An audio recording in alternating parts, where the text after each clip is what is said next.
su documentación. Creo que la gran mayoría ya lo hizo. Entonces, pues bueno, para poder dar comienzo a los trámites formales. Y bueno, el día de hoy vamos a continuar nuestra conversación. Comentamos la sesión pasada que el producto académico que podemos crear podría ser de distintas formas. Puede ser un artículo de investigación, puede ser una monografía, podría ser un artículo para docencia, pero comentábamos la posibilidad de tener a la mano una narrativa pedagógica, que es un producto que surge en gran medida desde nuestra experiencia, desde nuestra práctica, por un lado. Por otro lado, también esta narrativa pues será publicada en una revista, una de las 3 revistas que tiene la universidad, y de alguna manera con eso se cumple plenamente el requisito académico. De sesiones que es muy breve, básicamente son esta sesión y 2 sesiones más para entregar nuestro producto, nuestra narrativa en el mes de enero, y finalmente en el mes de febrero, ya pensando mediados finales del mes de febrero, recibir nuestro grado, ¿sí? Entonces, pues bueno, les doy a todas y a todos un cordial saludo. Nos da muchísimo gusto, que podamos estar acá reunidos. Y entonces vamos a hablar sobre la narrativa pedagógica.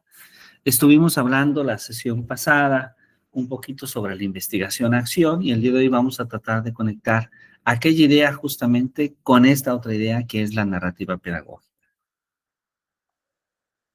Y bueno, me gustaría comenzar recordando que de alguna manera esta narrativa pedagógica es una forma de poder documentar, de poder reflexionar sobre las experiencias de enseñanza y de aprendizaje.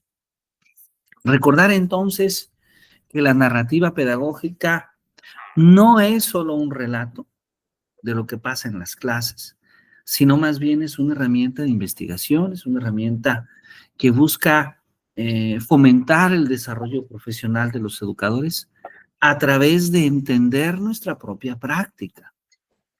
Esto es muy importante porque nosotros en muchas ocasiones en ese día a día, en el que atendemos a 20 alumnos, a 30 alumnos o a muchos más, porque a veces impartimos no solo en educación básica, sino a veces impartimos en secundaria y son muchos estudiantes, a veces impartimos en educación normal, preparatoria o universidad, o estudiantes.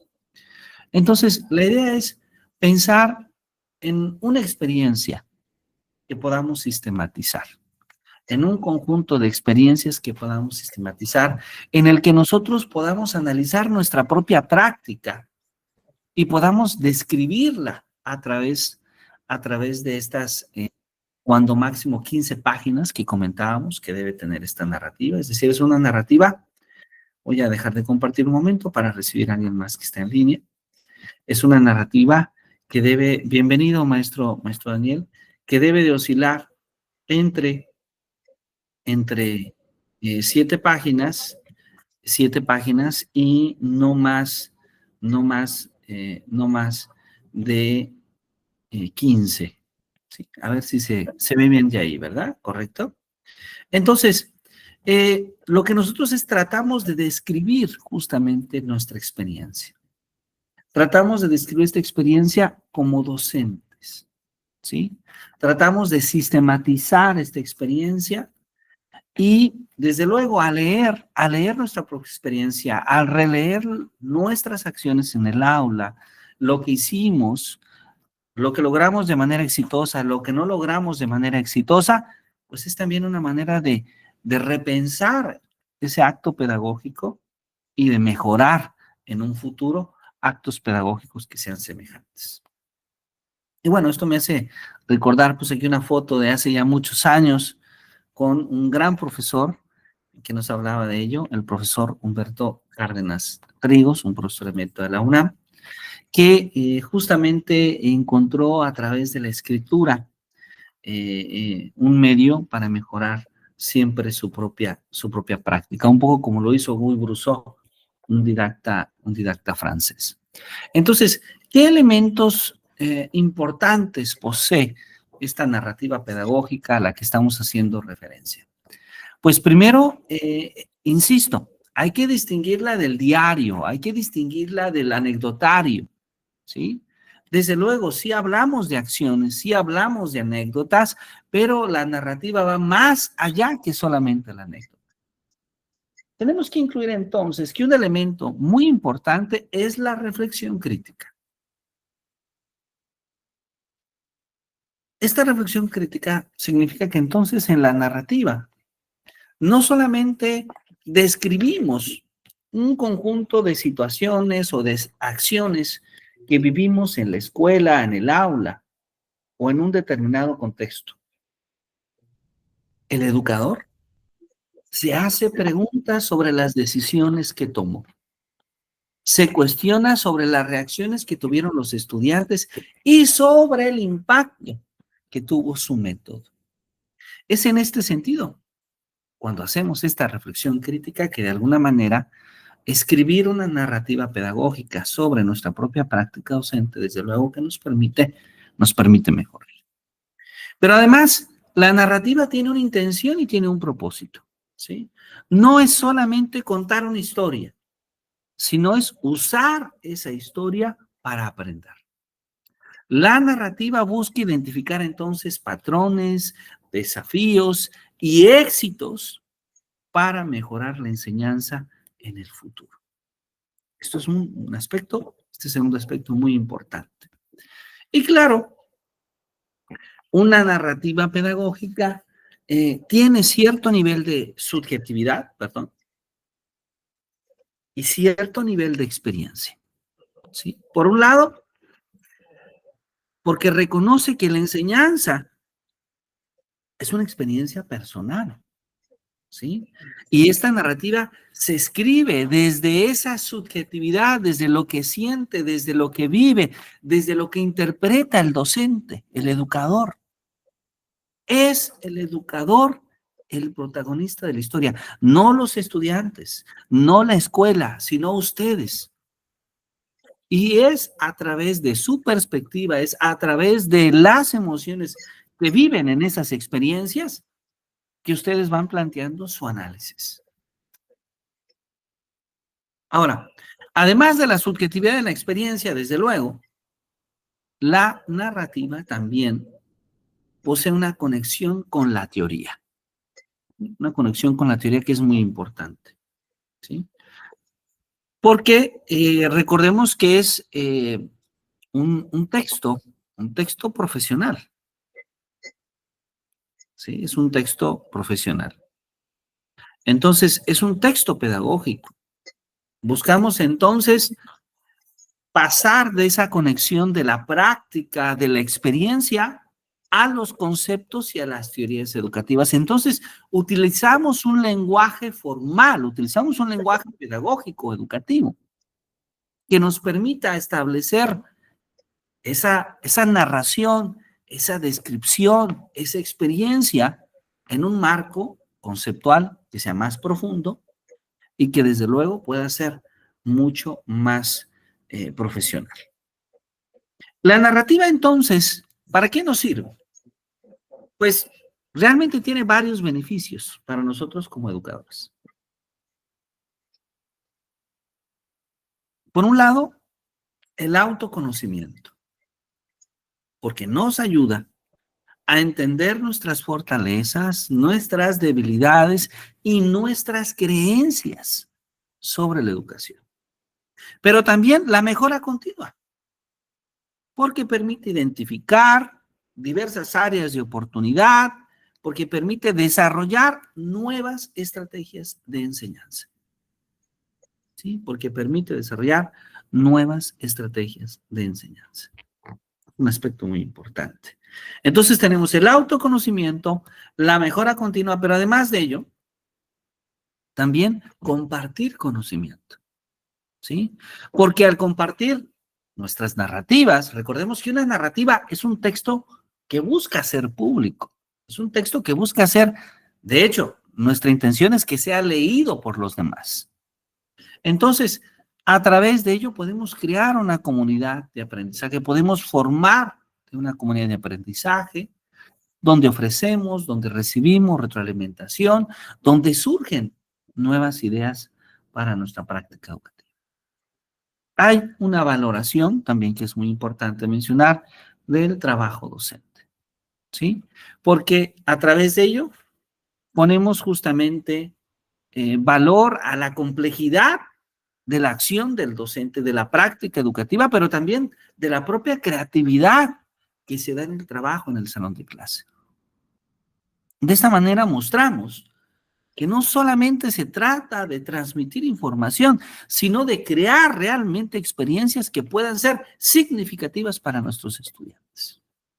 Una narrativa, entonces, es una experiencia de enseñar un objeto de estudio, que lo vamos transformando a una práctica diaria con la oportunidad para el aprendizaje y siempre la innovación.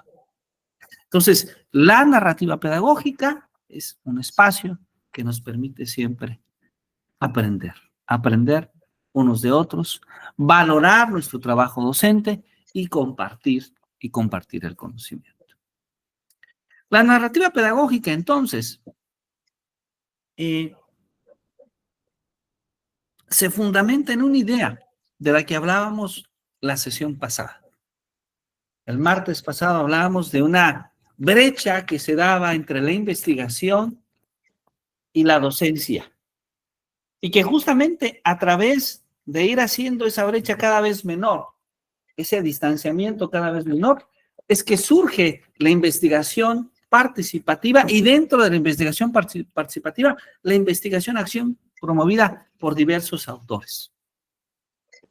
Porque ¿quién conoce más lo que pasa en el salón de clase que el propio docente que vive, cuya labor es en el propio salón de clase? Entonces, la narrativa pedagógica asume la idea de que la experiencia docente es una fuente de conocimiento. ¿Sí? Eso es un aspecto esencial. La narrativa pedagógica asume que la experiencia docente es una fuente de conocimiento. Y claro, esto no se va a limitar solamente a recontar sucesos o acontecimientos, sino que buscamos nutrirla dentro de un marco teórico y dentro de una estructura que le pueda dar sentido, que le pueda dar profundidad. Y entonces hay varios fundamentos importantes. Un fundamento, por ejemplo, es que tiene una dimensión autobiográfica y reflexiva. ¿Por qué? Porque entonces el educador se posiciona como protagonista de su propio relato. Es el escritor, el educador, quien analiza sus emociones, sus decisiones, sus interacciones con los estudiantes. Y claro, esperamos que después de este proceso, porque no se trata de decir que hacemos todo bien, no se trata de decir que todo fue exitoso, cuando no siempre lo es así. Se trata de hablar de lo que realmente pasa en el salón de clase con esos altos y bajos que vivimos todos los días. Es ese proceso de autorreflexión, entonces, el que nos permite la mejora profesional. Y como ya había comentado, hay una conexión que se da entre la práctica y la teoría, ¿sí?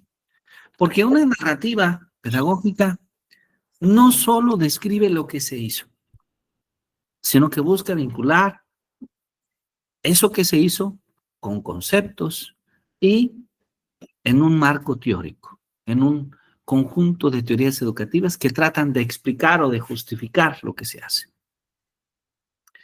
De alguna manera, esto nos ayuda a saber si ciertas estrategias funcionan, si ciertas estrategias no funcionan, o también nos ayuda a poderle dar un marco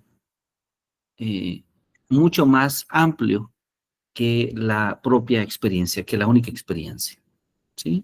Y aquí hay varios escritores que nos han hablado sobre la importancia de la narrativa pedagógica. Por ejemplo, como Jeremy Brunner. Brunner, que es muy conocido por el aprendizaje por demostración, y que es muy conocido por los procesos de construcción del aprendizaje, el aprendizaje en espiral. Bueno, este Brunner al que estamos citando, que también nos habla de las maneras en las que se representan los objetos de conocimiento, ¿sí? Pues él también escribió sobre la importancia del pensamiento narrativo, ¿sí?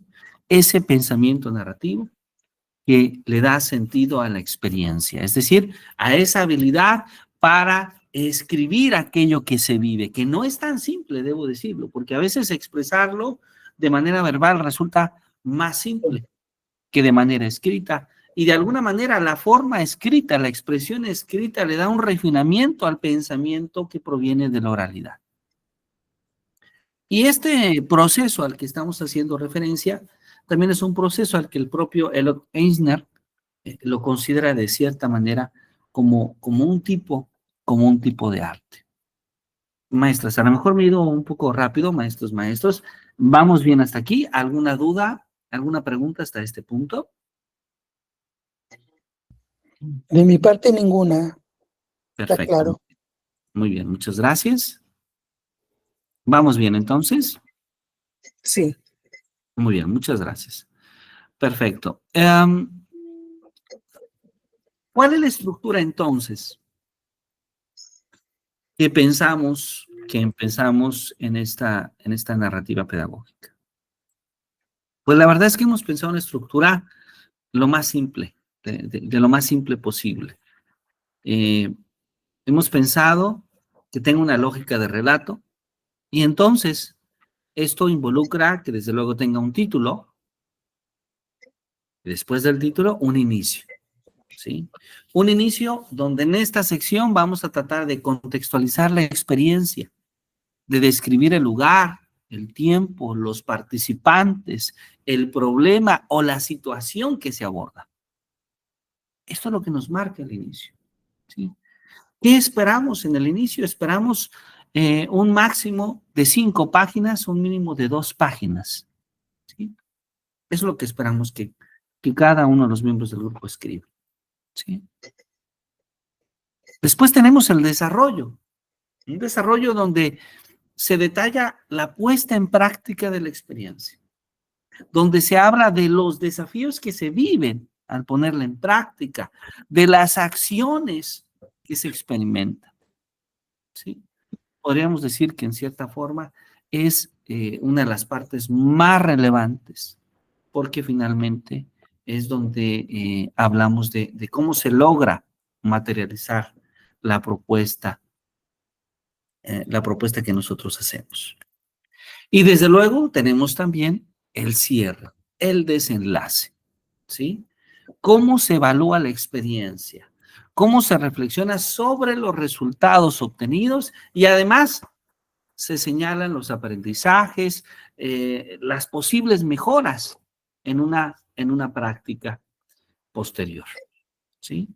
Y hablar de esta narrativa me hace recordar a uno de nuestros grandes pedagogos de este siglo, que es Guy Brousseau. Brousseau, que aparece en esta imagen, es un didacta francés, el creador de la teoría de situaciones didácticas,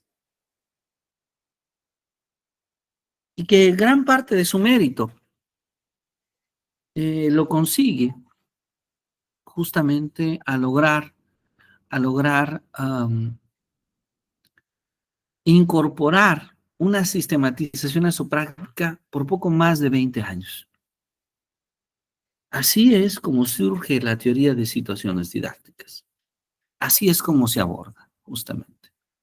¿Sí? Muy bien.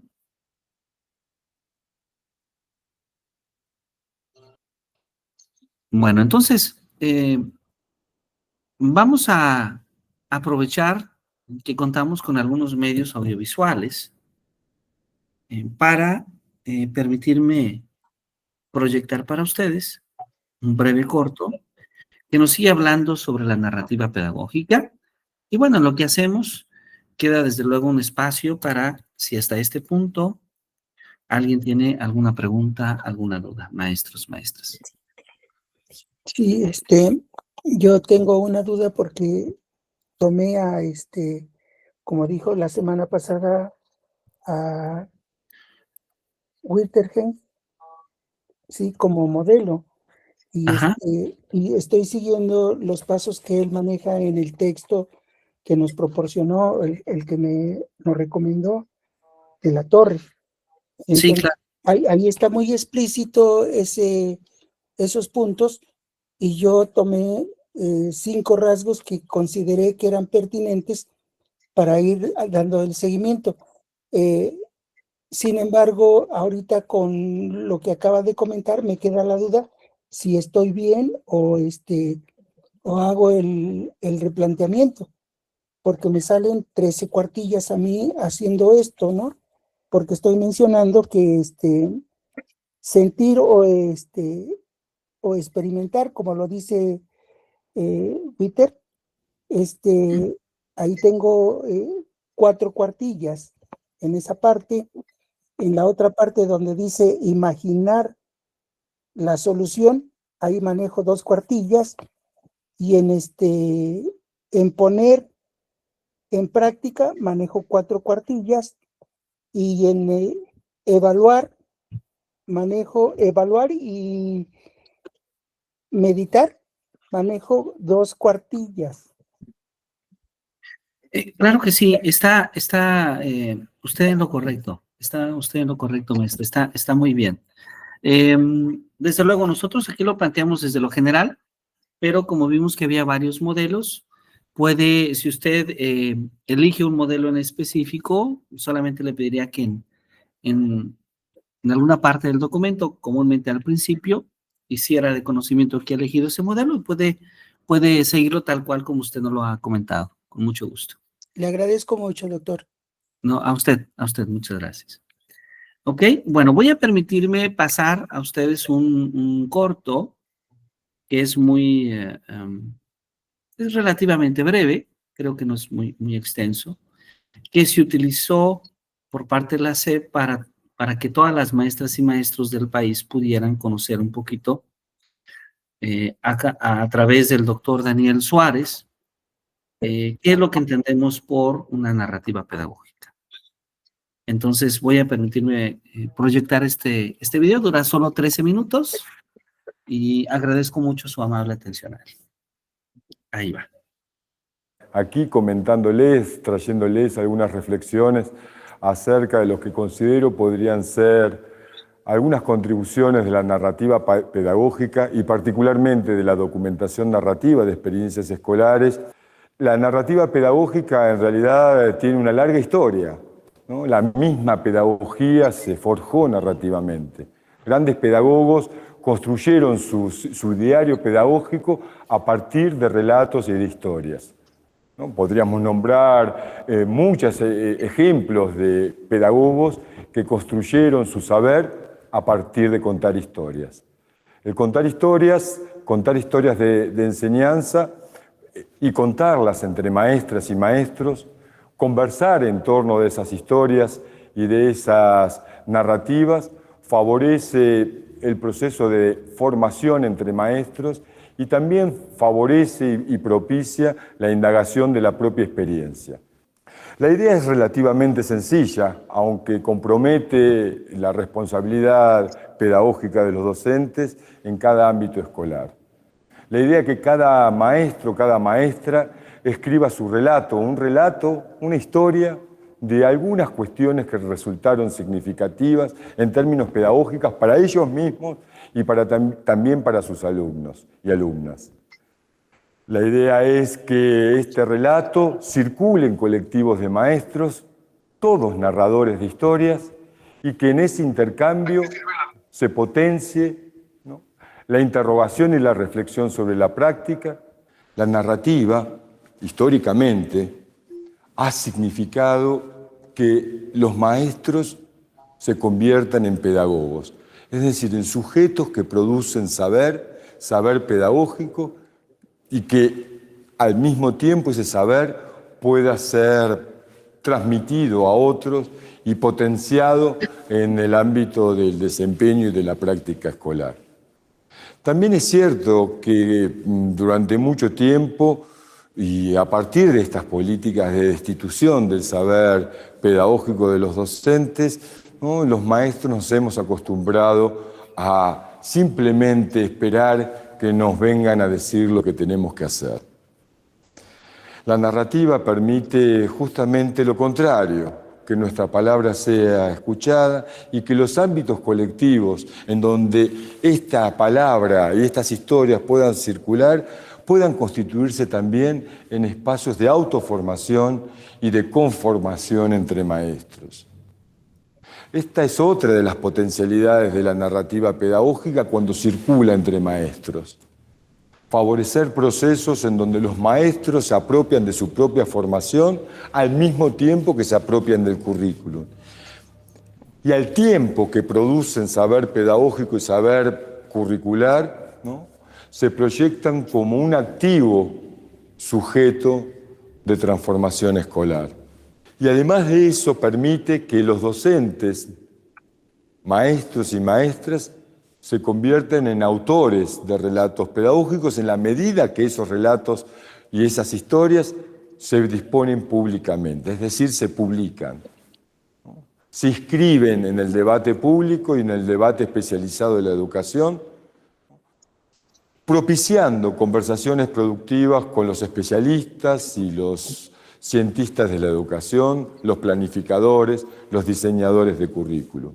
La idea es construir documentos narrativos y curriculares escritos por maestros y por maestras. Generar las condiciones implica desaprender varias cosas. Por ejemplo, las palabras que muchas veces obstaculizan una reflexión pedagógica. Y eso se hace hablando, escribiendo muchas versiones del relato, hasta llegar a una que podamos pensar que es la primera versión del relato, sabiendo que esa no va a ser la última, sino que eso va a implicar un proceso de conversación entre pares. Constituir el colectivo de docentes narradores, entonces, es indispensable para que los docentes se sientan cómodos para hablar y escribir. Y eso no es tan sencillo, porque implica que los docentes sientan la confianza y se sientan cómodos para contarnos sus secretos, para contarse entre maestros y maestras los secretos pedagógicos de su práctica. Una historia que les haya resultado significativa, una experiencia que les haya por algún motivo llamado la atención o significado un aprendizaje fundamental en su historia como docentes, puede ser el motivo que dispare la historia. Los colectivos implican un espacio de colegialidad en donde las relaciones horizontales entre pares garantizan la circulación de la palabra. No resulta fácil que los maestros ganaran la confianza para contar sus historias. La presencia del otro maestro, de la otra maestra, resulta fundamental y la escucha de ese maestro y de esa maestra resulta indispensable para que esa primera versión del relato vaya creciendo y se vaya tornando cada vez más significativa en términos pedagógicos. Entonces, lo primero es la constitución de los colectivos. Inmediatamente la disposición para narrar la historia y escribirla en una primera versión. Esa primera versión circulará en el colectivo y será leída por los pares. También el docente que narra tendrá la oportunidad de leer los relatos de sus colegas. Y en ese ir y venir de los relatos, incrementar la potencialidad del propio relato respecto del colectivo, ¿no? Alimentándose con la palabra y las reflexiones de los pares. pero garantizando que el docente narrador tome las decisiones respecto a su propio escrito. Él es y ella son los autores del relato, los propietarios intelectuales de esa historia, los narradores y escritores de esa historia.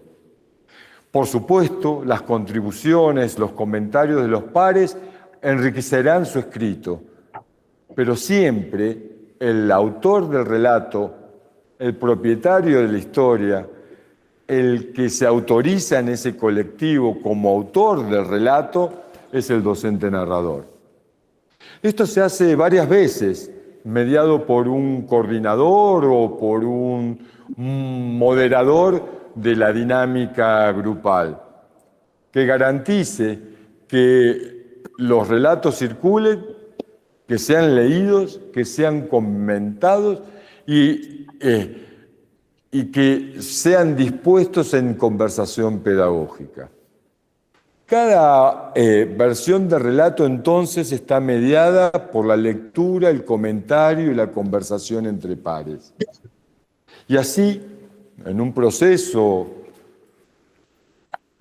largo y complejo, el docente va construyendo y reconstruyendo su relato hasta que ese colectivo decide que ese relato es publicable. Es decir, que saldrá del ámbito íntimo del grupo para disponerse públicamente en el espacio educativo, en la comunidad educativa, en el ámbito plural del debate pedagógico. Luego de la publicación del relato, en distintos formatos, que puede ser a través de libros o a través de ateneos en donde se lean los relatos, o a través de revistas o repositorios virtuales, el docente narrador se convierte en autor.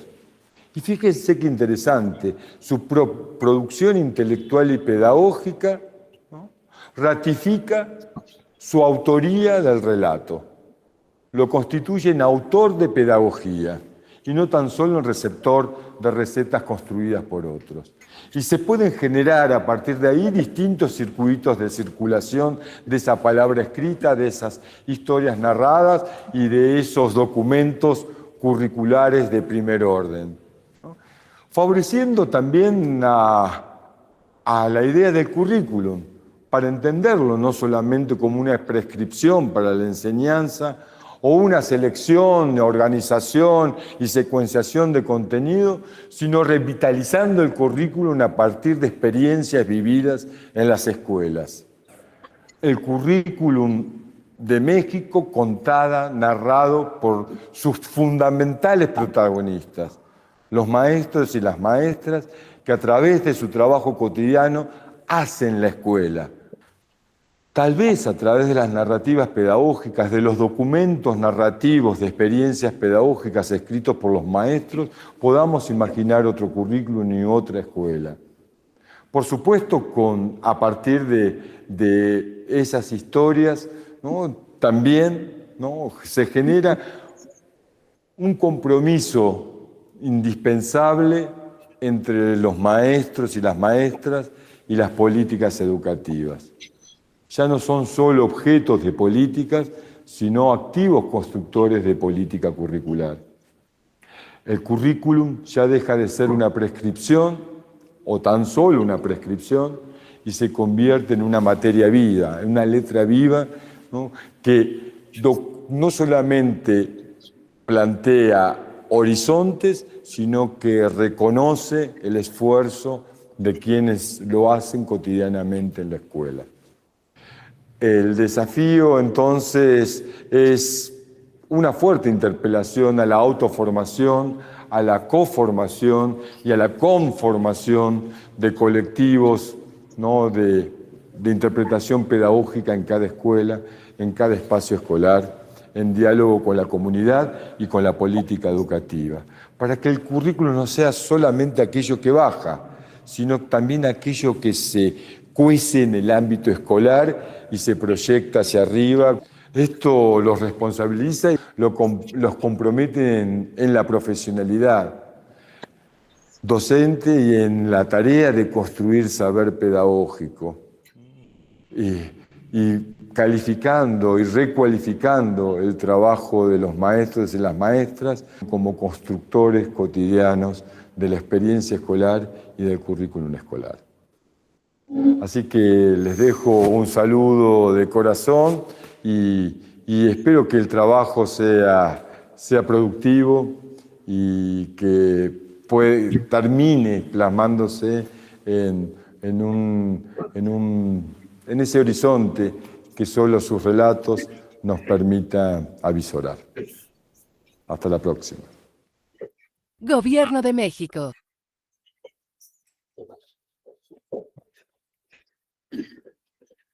Muy bien, bueno, ahí tenemos justamente esta descripción que nos da más elementos para hablar justamente de la narrativa pedagógica, que esa es justamente la intención del video. Y bueno, no sé si hasta este punto alguien tenga algún comentario, algo que podamos rescatar de este video que les haya parecido interesante, distinto a lo que hemos venido platicando esta noche. Maestros, maestras, adelante.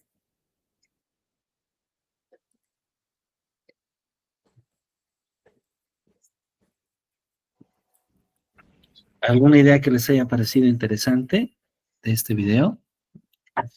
Yo, bueno, Adelante, por favor. entre lo que iba comentando el doctor y algunas dudas personales que tengo, me puse a revisar ahorita en internet y efectivamente, de momento, algunos ejemplos que maneja como narrativas pedagógicas, sí presenta la idea de un diario. Entonces, es como un poquito la gran duda que de repente a mí me surge, ¿dónde está la diferencia?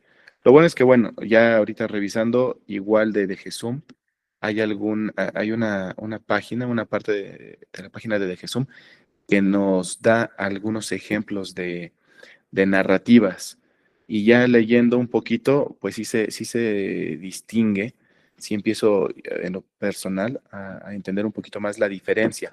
Más allá de que uno pueda ser parte del otro, no es completamente el otro. Y creo que eso, pues sí es, en mi caso por lo menos, bastante útil, porque ya me va dando una idea más clara del trabajo que se inició para hoy, hacia dónde ir dirigiendo principalmente el estilo de escritura que se requiere. Muchísimas gracias. Esto que usted comenta es muy, muy interesante. Le agradezco mucho porque, en efecto, la idea es que la narrativa es más que el diario. Es decir, sí incluye una descripción de la experiencia, de hechos, de acciones, de situaciones, pero no es solamente la descripción, sino que requiere de algo adicional. Y ese adicional justamente tiene que ver con algunas de las características que hemos estado revisando el día de hoy. Entonces, muchas gracias. Es un comentario muy, muy pertinente. Le agradezco mucho. Muchas gracias. ¿Alguien más desea compartirnos algún comentario? Adelante, por favor, de viva voz, si es tan amable, con toda confianza. Sí, buenas noches. Muchas gracias, doctor. Yo tengo una duda.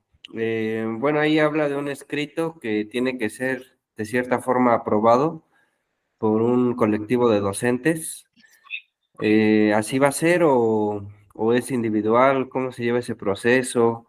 Menciona un escrito que se realiza de manera interna por un colectivo de docentes y luego se decide en qué momento, pues ese escrito se lleva a otro nivel. Esa es mi duda. Muchas gracias. Muchas gracias. Una pregunta muy interesante también. Muchas gracias. Desde luego, la visión, la perspectiva que en este caso el doctor plantea en este breve video se refiere al trabajo de la narrativa pedagógica, principalmente en docentes de educación básica, y desde luego está pensando en un grupo muy amplio de docentes. En nuestro caso específico, la universidad cuenta justamente con una revista que publica semestralmente, que es justamente la revista de ensayos y narrativas.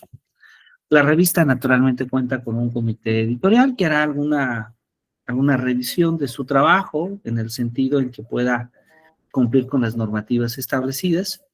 Y esa es la razón un poco por la cual de inicio se propone seguir una determinada estructura, aunque hay libertad de tomar algún modelo en específico, ¿sí? Entonces, en nuestro caso, no aplicaría la situación de plantearlo en un colectivo. Digamos que lo más cercano o lo equivalente, digamos, a ese colectivo sería el comité de revisión de la revista de la universidad, por un lado.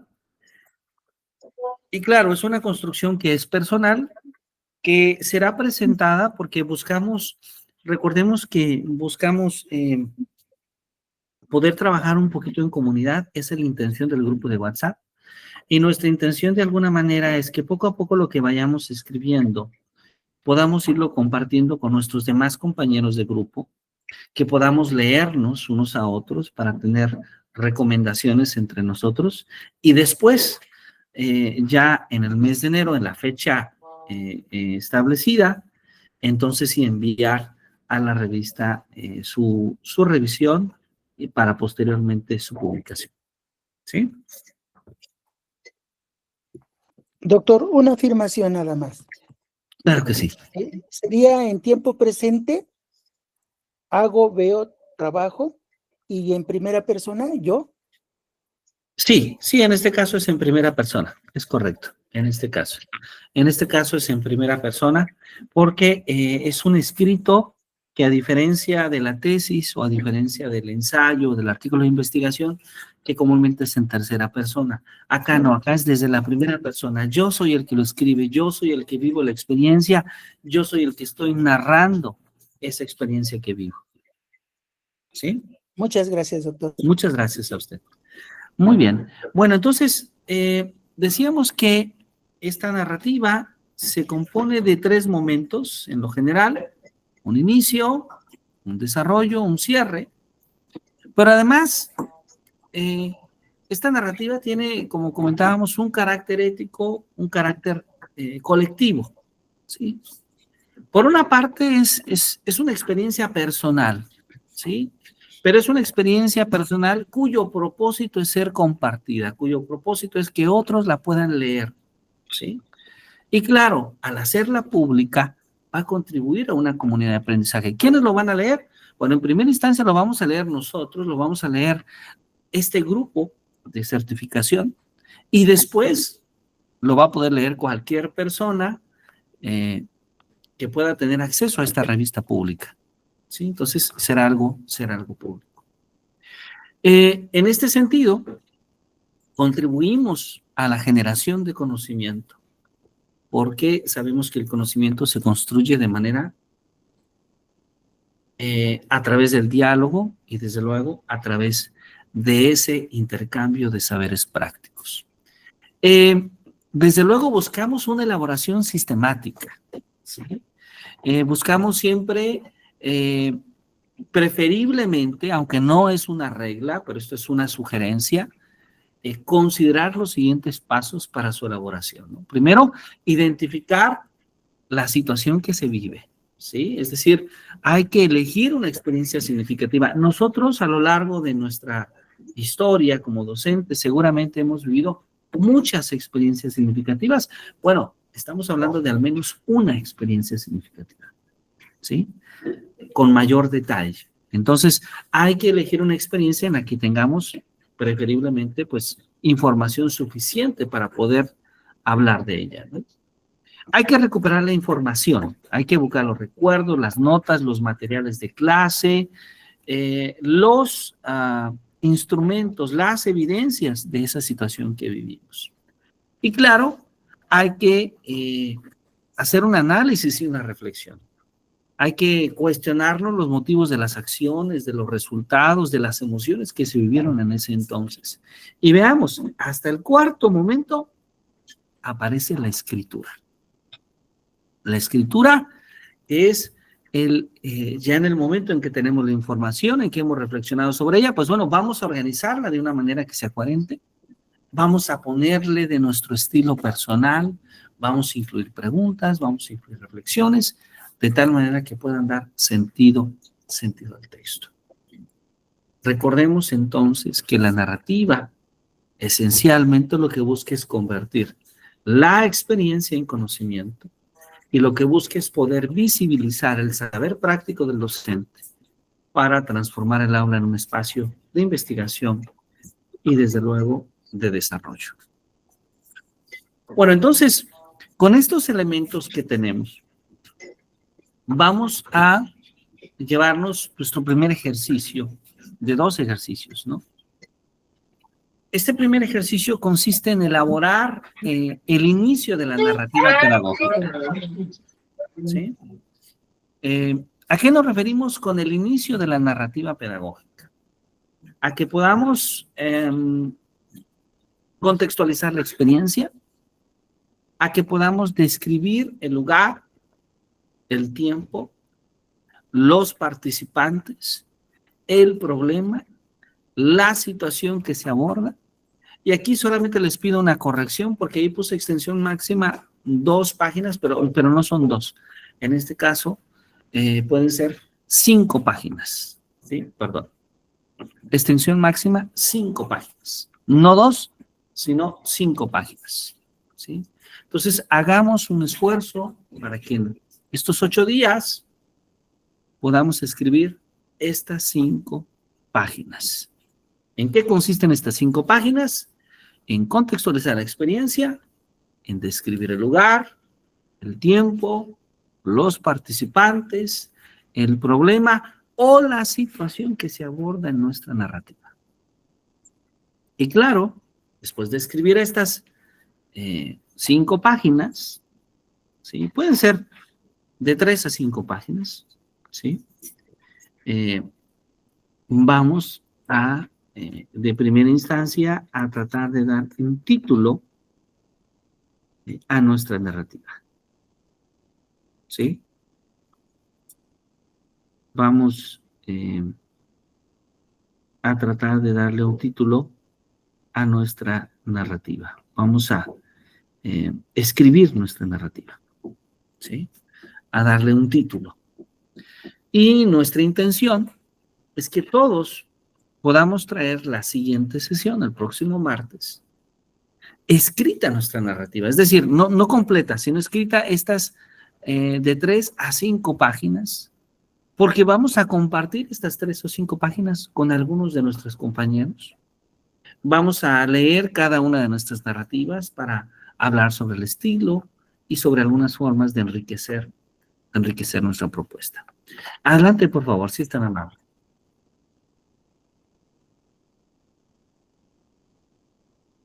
Mi micrófono lo había apagado. Mire, tengo una duda sobre el contexto. En nuestro contexto sería nuestra escuela donde estamos o el contexto es donde se da la experiencia. El contexto es donde se da la experiencia, así es, porque probablemente usted nos va a platicar una experiencia de ahora, de su escuela, o podría ser que se haya dado en otro momento esa experiencia. Entonces, sí, el contexto va a ser de acuerdo al lugar donde se da la experiencia. Bueno, en Tal este vez caso, Ajá. perdón, en este caso, como estamos trabajando en la normal, pues se entiende que esa experiencia parte de ahí con nuestros alumnos. Exactamente, ¿Sí? exactamente. Entonces sería del contexto de nuestra escuela. ¿Sí? Exactamente, de la el contexto ENSUPE. de su escuela, Y del ENSUPE. Del ENSUPE, claro. Y también nuestra experiencia, bueno, tendríamos que tomar una parte de nuestra experiencia, por ejemplo, si hemos tenido varios grupos, tendría que ser de la experiencia con el grupo que estamos llevando a cabo en este semestre o en este curso. No es obligatorio que sea algo necesariamente del presente, de la hora. Sino algo podría ser algo ya vivido el semestre pasado, por ejemplo. Acá lo importante es que usted tenga la información suficiente para platicar en detalle la experiencia. A veces, conforme pasan los años, es un poco más difícil, pero no siempre es así, porque a veces las personas conservan la información y, desde luego, lo importante es que sea una experiencia significativa para usted. Ok, que sea significativa para usted. Puede ser de una materia, de una clase, de una situación, en un grupo actual que esté usted trabajando en su escuela. Ok. Puede ser esa experiencia, por ejemplo, voy a poner un ejemplo, práctica profesional que se ha llevado, bueno, por lo regular, cada semestre, pues llevamos ese curso más bien. Pues se puede hablar de manera general sobre la práctica profesional que hacen los jóvenes, esa experiencia en las escuelas de práctica, por ejemplo. Sí, claro que sí, se puede hablar. Se puede hablar tanto de manera general, no tanto de solamente, manera, perdón, sí, de manera sí, general, no solamente, por ejemplo, no solamente de este curso. sí, es correcto. Bueno, es que hay muchas formas de escribir, pero supongamos que usted desea hablar de una comparativa, un análisis comparativo en distintas generaciones o en distintos grupos, se puede hacer. Si usted conserva la información, lo puede hacer. Si no conserva esa información, también podría hablar de alguna situación actual. Entonces, hay como una gran oportunidad, una gran apertura, digamos, de temas que ustedes pueden elegir plenamente. Sí, definitivamente, hay mucho de dónde. Sí. Acá el punto es elegir uno y concentrarse en ese. Concentrar, eso se va a hacer lo interesante. Sí, gracias, doctor. Muchas gracias a usted. ¿Alguien más tiene alguna duda, alguna pregunta sobre la tarea? Por el momento no, muchas gracias. Por el momento, ¿no? Muy bien. Bueno, pues entonces, creo que tenemos algún mensaje en los mensajes de la llamada. Entonces, yo les agradezco mucho su atención. Maestro Daniel, adelante, por favor, si está Sí, amable. rapidísimo. Nada más retomando un poquito la idea de la maestra. Yo estaba pensando en hacer algo parecido, pero también en algún momento yo estuve investigando acerca de un modelo de enseñanza. Yo soy profesor de inglés, Perfecto. un poquito ambicioso, algo que no se ve mucho en México realmente. Y bueno, me puse a estudiar, lo repasé, pedí permiso en otra institución para ponerlo en práctica y la verdad es que sí recuperé pues bastante evidencia desde la parte en la que yo tuve que hacerme de materiales de estudio, el diseño de los materiales y la aplicación. Podría entonces, si tengo la evidencia suficiente, ocupar esta experiencia de una Perfecto. clase ¿Y a usted dada le en un modelo gustaría? en específico. Eso, justamente, a lo mejor hacer la narrativa de esa experiencia de enseñanza con un modelo en específico para aprender inglés como una segunda lengua. Muy bien, esto es muy interesante. Claro que sí, podría justamente platicarnos esa experiencia sistematizada. Es muy importante, maestro Daniel, hablarnos, por ejemplo, las cualidades que usted haya encontrado, por decirlo, ventajas, pero también las limitaciones que usted haya podido encontrar. Será muy interesante leerle. Ok, tomo nota, muchas gracias. Muchas gracias a usted, muchas gracias a usted. Muy bien. ¿Alguien más tiene alguna otra pregunta, alguna otra duda? Hay claridad en el ejercicio de tarea, ¿verdad? Sí. Sí, doctor. Perfecto, muy bien. Bueno, pues entonces, si no hay mayor duda, deseo que tengan una muy buena noche. Nos llevamos este ejercicio a la siguiente sesión. Les pedimos que se preparen un poquito más porque como vamos a estar leyendo las narrativas, seguramente será una sesión un poquito más extensa, probablemente de las 8 a las